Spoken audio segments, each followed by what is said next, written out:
اول شی پکار دی چې رشتې انتخاب کې وړکي دپاره جلکۍ دپاره دا شی مهم دی چې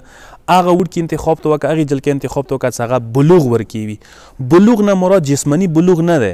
بلوغ نه مراد دا چې میچور وي لکه موږ ورته انګلیش کې یایو یعنی مطلب دا چې هغه زندګۍ اصولو باندې پوهېږي ذمهداریو باندې پوهېږي هغه سطحي نه وي هغه وړو وړو خبرو سې نه وي سر هغه وړو خبرو ته اهمیت نه ورکوي هغه زندګۍ باندې پوهوي داسې جلکۍ هغه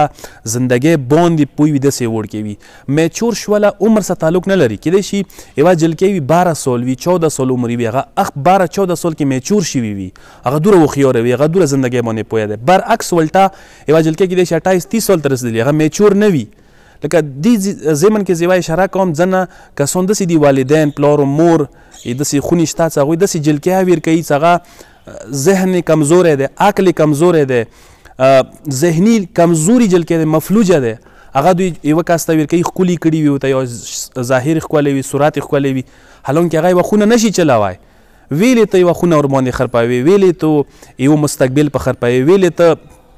یو نوی نظام په خرپوي ویلې ته جنګ جګړه فساد فتنه ونه جوړوي پوهېږي چې کله ما بچی میچور نه دی په کار دی بیا خپلې خونې کې سمبال که یو نږدې داسې رشته ورته وکړه چې هغه تا بچه نه پوی خبر دی و هغه تا بچه سمبلوای شي دویم شی صفت پکار دی یوې جلکۍ کې او یوه وړکي کې پکار دی تنقید پذیر وي یعنی که چیرې هیڅوک کامل نشي کیدای دا سوچ مه کوئ چې که چیرې یوه جلکۍ زه وکړم نو هغې کې پکار دی چې ټول صفتونه ښه وي 100% هغه ښه وي یو وړکی 100% ښه نشي کیدای ښه و بد هر چا کې به وي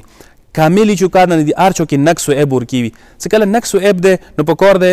بهترین شریک حیات هغه دی چې هغه کې که چیرې اشتباهات ورکوي غلطۍ ورکوي ته ورته وایي قبول یې کړي او ته ورته وایي ښه انداز کې هغه یې ومني تسلیم شي او کوشش وکړي چې اصلاح یې کړي داسې جلکۍ انتخاب په کار دی داسې وړکي انتخاب په کار دی